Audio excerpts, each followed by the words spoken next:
Tam, tam, tam, tam. Yan po yung 7 doctors of discipline na tinuturo ko. Sino nakakaalam na tinuturo ko 7 doctors of discipline? Wala ko, hindi nga. O sige, pakikoy mo ito. Ayan po yung 7 doctors of discipline. Libre, walang bayad, kaya pa rin. Isa-isay natin. Tingin natin. Number 1, ito yung magkakasunod-sunod. Wala. Okay, number 1, Dr. Air. Email exit kada umaga. Kaya hindi. Libre walang bayad. Bakit hindi ko ginagawa? Email exit. Bago kailangan natin ng oxygen. Hindi magsisirculate yung dugo sa loob pagkapos sa oxygen. Pag kulang sa oxygen, hindi nakakakit yung dugo na maayos na may dalang oxygen papunta sa utak. Kaya po nagkakaroon ng stress. Pansinin nyo, tingnan siya, tingnan. Ano ang unang-unang kong ginagawa pag na-stress ka? Di ba nagpupunto, hininga ka? Ay, tama mali. Tama mali. Sign yun na kinukulang na ng oxygen sa utak. Hindi mo. Oh, dami ito.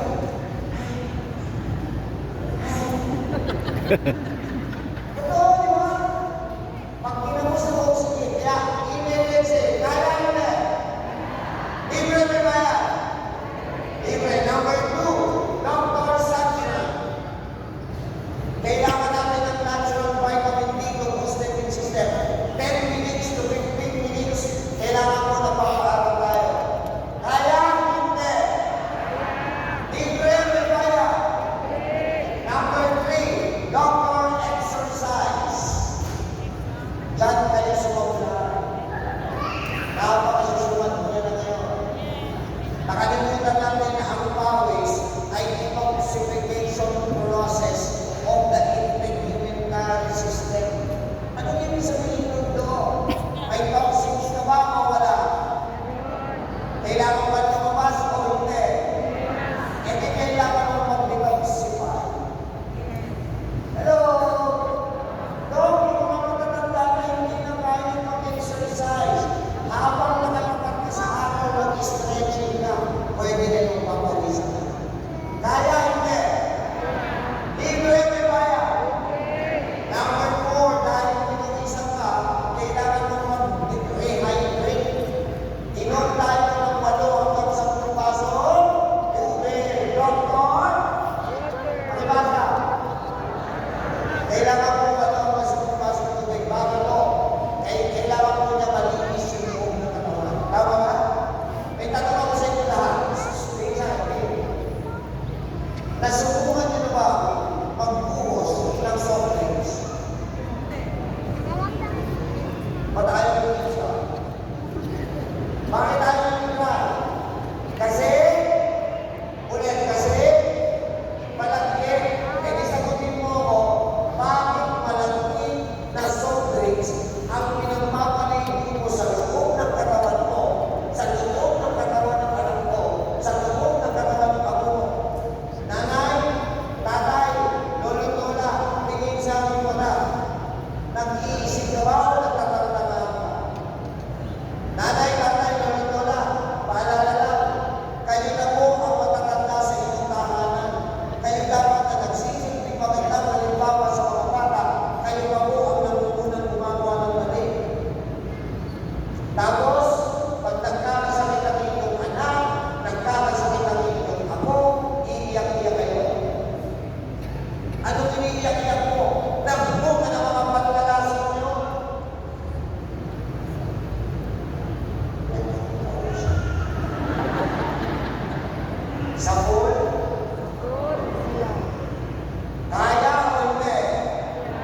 sa kanya na lang. Iingat yung inisip na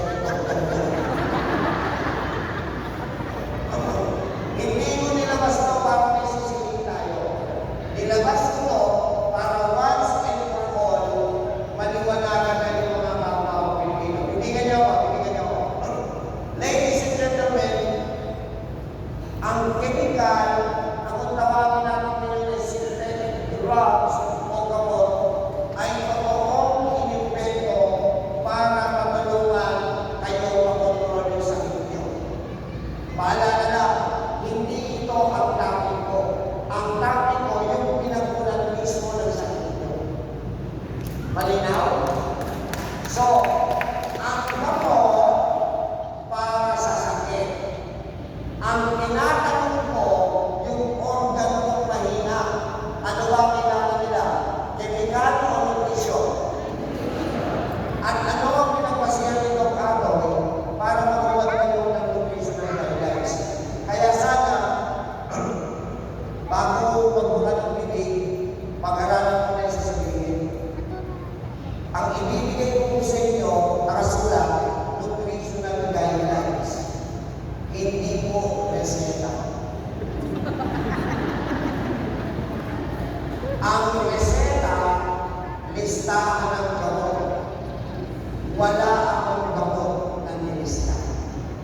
Malinaw ha? Ngayon, ano ang pinapasiyan ko para magpapamay ng nutritional guidelines?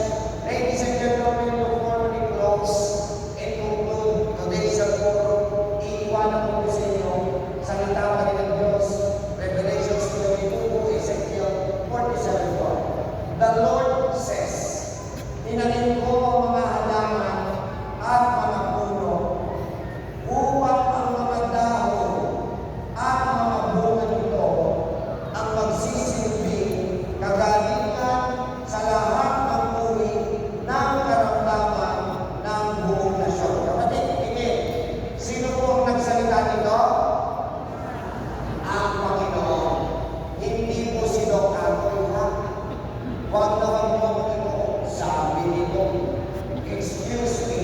Kaya nga po minista ko to para pag binibidyo nyo o binibidyoan nyo, nakasulat ko para may references kayo. Para ikaw mismo, sarili mong mata ang makakita. Bakit? Ang gusto kong mabasa, pakita ko na ako, yung word ng Panginoon. Kasi ang sinabi ng word, healing, healing, hindi lunas, hindi relief, hindi remedy, hindi control, hindi therapeutic, hindi treatment. Ang eksaktong salita ng Diyos, healing. Kaya, wala ko lagi namin yung commercials sa TV, radio, radio, social media, hindi nila kaya gawin yung word na healing. Ang sinasabi lang sa commercials, therapeutic, relief, remedy. Kasi ang healing sa Panginoon lang po pwede manggaling. Amen? Kasi mahal na mahal tayo ng Panginoon. Naniniwala ka ba? Pinapatunan ko ba sila? Okay. Ulitin ko yung tanong mo. Sino po yung mga pasyente nasa kamay? Sige po. Okay. One. Yung mga pasyente, naniniwala po ako na meron po kayong dahilan na po kayo pumunta kay Dr. Agoy. Bakit kayo pumunta kay Dr. Meron o wala? At gusto kong malaman kung may natutulog kayo kay Dr. Okay. Ano po ang kailangan kayo pumunta kay Dr. Agoy? Kasi gusto mo? Once more, gusto mo? Hallelujah, praise be to God, God all be the glory. May natulog na naman ako. Alam niyo paano ko sabi? Kasi prior to attending my call, bago kayo pumunta dito, maybe yesterday, 1 week ago, 1 month ago, planning pa lang kayo na pumunta kayo bago. Naniniwala ako, iba't iba kayo ng dahilan na kayo pumunta sa akin. Actually, may 4 na dahilan na pumunta sa akin. Sa isip ko baka hindi na sinisip mo. Number 1, magpapagamot ako kay Dr.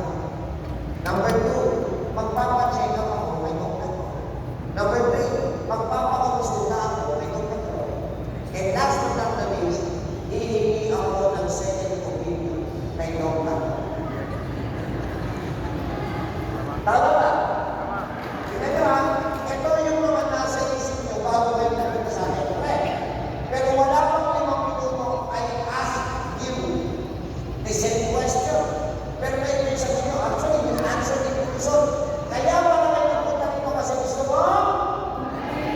See, may pagbabago. Pangalawa, alam niyo ba na si Doc Akoy, may alam ako na mas malalim na dahilan ba't ho kayo nandito kayo? May alam ako. Gusto niyo ba nandito mo na yun? Hoy! Hello! Ano ba pa-picture? Ulit. May alam ako na mas malalim na dahilan ba't ka nandito kayo? Gusto niyo ba nandito na yun? Do you think you're ready hearing this? Are you sure? At least sasabihin ko, personal, hindi nyo ako napanood talaga. Hindi ko pala siya sinasabi na nakadilat ka. Kailangan pa lang pipigil na. Ano lang, 15 seconds pa. Okay na ba? Sige, pigil ka na. Pigil na. And my timer starts now. Naniniwala po ako ng buong puso na ang pinakamalalim na dahilan bakit nandito ako ngayon sa pagkain ng Edward de Bacatoy? Because the Lord God still has a purpose for your life. Sige po, ilan na. Tapos, tingin ka sa mga kapatid. Totoo yun. Alam mo, ba't nandito ako ngayon? Kasi may purpose pa ang Panginoon sa buhay mo.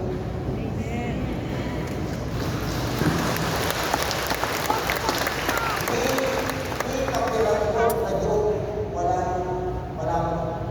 Paano ko nasabi yun? Kasi kung wala ng purpose, ba't nakatibag pa nila mo? Paalala lang, hindi mo ito hospital. Ang dami-daming hospital na marami sa ganun. Ba't nakatibag pa natin? Hindi mo ito hospital. Ang dami-daming doktor. Ano nyo? Ang dami-daming doktor. Magagaling, tanumasa, espesyalista, kilala. Ano ba naman ang sinabi sa inyo? Pero bakit dapat hindi ko kilala ng Panginoon? Kasi gusto ng Panginoon unang-una, mapakinggan nyo naman daw yung salita mo. Kasi sa maniwala ka ako sa hindi, kahit sa hospital ko kayo dalhin, hindi maririnig uunahin ang salita ng Diyos. At ngayon napakinggan mo na daw ang salita ng Panginoon, kapatid, nakikisuyo siya.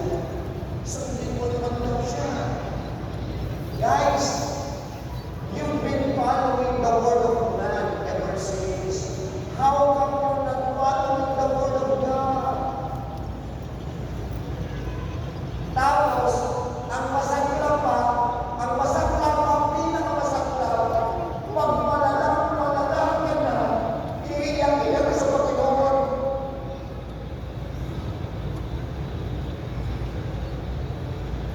Hindi mo siya pinakikinggan, hindi mo siya sinusunod, pero pag hinaplayot ka ng Panginoon,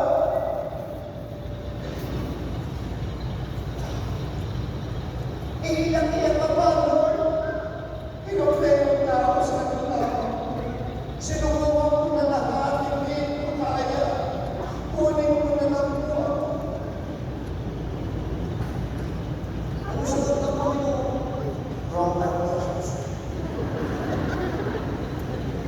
Mali ka ng katawagan. Hindi ako kukuha sa iyo. Hello? Ulit. Hello? Pinantunan. Sino ang mga natouch at na-bless pakilas mo? Kapala mo. Kapatid, tingin ka sa akin, walang sisipin ng Panginoon. Tingin ka sa akin. Kapatid, alam mo ba na hindi ka na-touch o na-bless sa narinig mo ito ako? Alam mo kung bakit ka na-touch o na-bless ngayon? Yan yung yawang sa iyo ng Panginoon. Gusto mo natin bakit ka ganyan-yawang ngayon? Kasi gusto ko niya tulungan.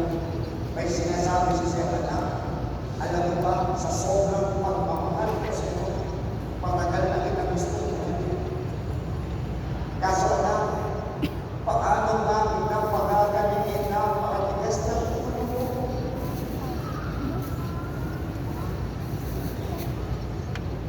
naniniwala ako ng buong puso. Walang totoong magulang na hindi nagmamahal ng sarili nila. At bilang isang magulang, napakasakit sa damdamin natin na makita ang ating mahal na anak ay may sakit ng mahabang panahon. Masakit sa damdamin ng magulang yun. Tama? At bilang isang magulang, gagawin tayo ng paraan. Lahat gagawin natin mapagalitan ang ating mahal na anak. Tama? Anak, patayan ng Diyos. Ama namin siya. Anong nararamdaman niya? Nakikita niya na ikaw na mahal ng anak ay may sakit ng mahabang panahon.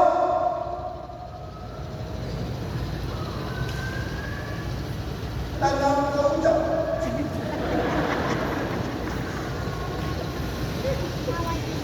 Hello? Tingnan ko yung masarap ako natin na yung moro. Ang bababangay.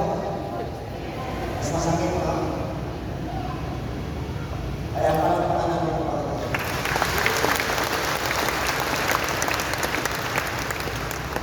And sana po, repeat after me. Thank you, Lord. I'm sorry, Lord. Please forgive me, Lord.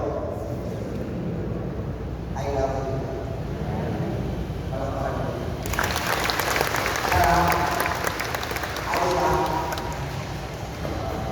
Sino mo nangyay sila? Wala na. Okay, so mga kaibigan, basahin natin. Tapusin mo na. Paano kaya nasabi ng Panginoon na nakakagaling ang mga bunga at dahon? Basahin natin yung kabuuan. Lord, saan natin makukuha ang hiling? Ang sabi niya, sa mga bunga at dahon ng nilikha ng lupa at halaman. May narinig ba kayong gamot? May narinig ba kayong kemikal? Kaya pa kayong mga ninuno natin, mas lumama ang gusto ng mga buhay nila. Tumanda sila ng walang mga sakit. Tama? Bakit kaya? Hindi pa uso masyado ang kemikal ng araw. Nung nauso ang kemikal, umiksi buhay natin. Totoo? Eh bakit nauso ang kemikal? Huwag kayo magagalit. Kayo may gusto niya. Oo! Gusto nyo lahat mabilisan. Tingnan nyo, gusto nyo lahat mabilisan. Anong pinauso? Instant foods. Totoo? O mga nanay, hindi na sa akin nanay. Lahat ng nanay na nandito, yung totoo ha, when was the last time you really cooked a nutritious food for your children? Ha? Kailan yung huling panahon na nakapagtulong ka ng masustansyang pagkain para sa mahal mong anak?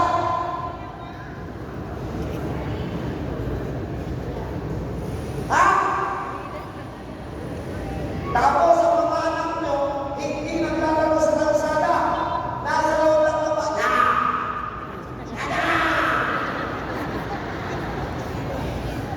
Tingnan nyo ha, hindi nakakatawa, hindi pinapawisan, hindi nakakatawa.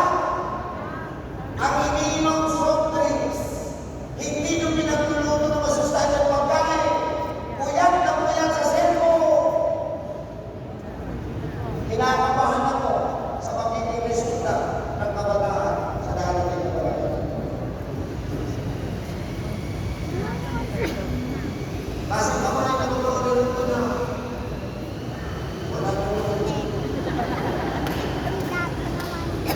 Sa mall, humihingi ko mga kapakanin sa mga magulang na nasa kapatid namin. Pero I'll tell you something guys. Ginagawa ko ito, pinagpagkakaroon ko ng trabaho. Bakit? Bakit? Kasi naniniwala ako sa daan-daan ko magiging 600 or 600 year, isa o dalawang magulang lang ang totoong matay sa sinabi mo, may nagliligtas ang bata na hindi ginagawa. Happy na ako. Kaya sa mga magulang na hindi ko pa rin kayang ituro yung 7 doctors of discipline sa anak nyo, mag-ibot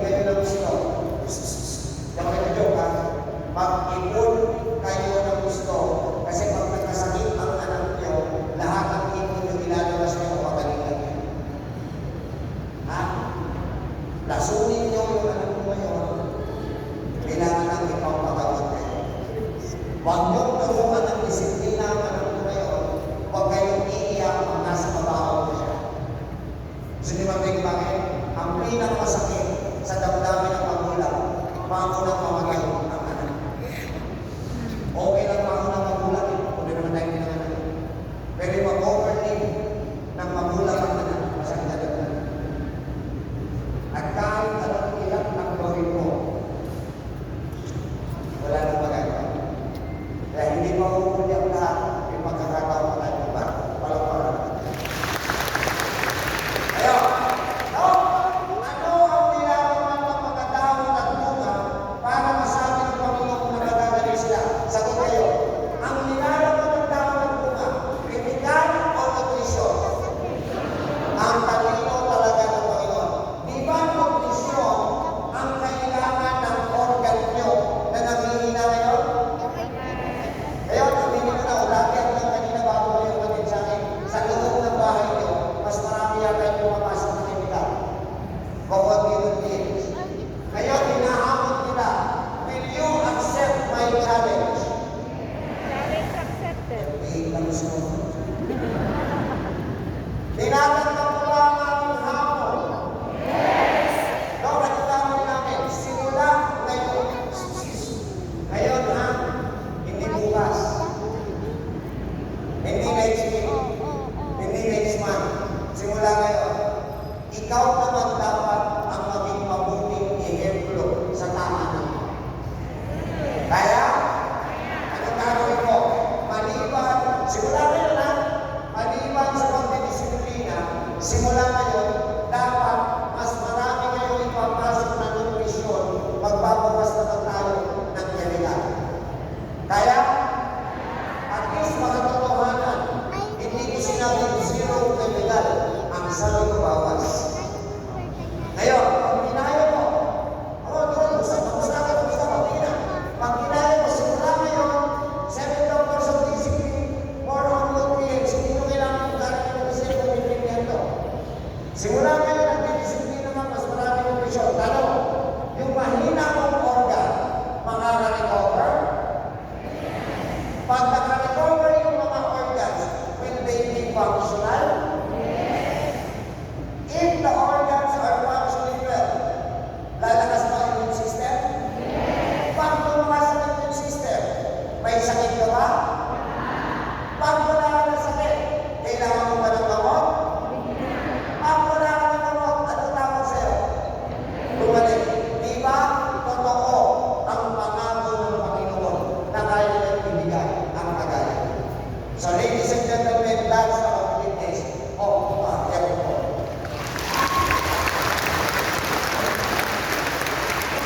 Sa nakikita at nakikinig pagpapaliwanag, pwede bang bumalik o hindi? Muli, pwede bumalik o hindi? Pwede. Yan pwede.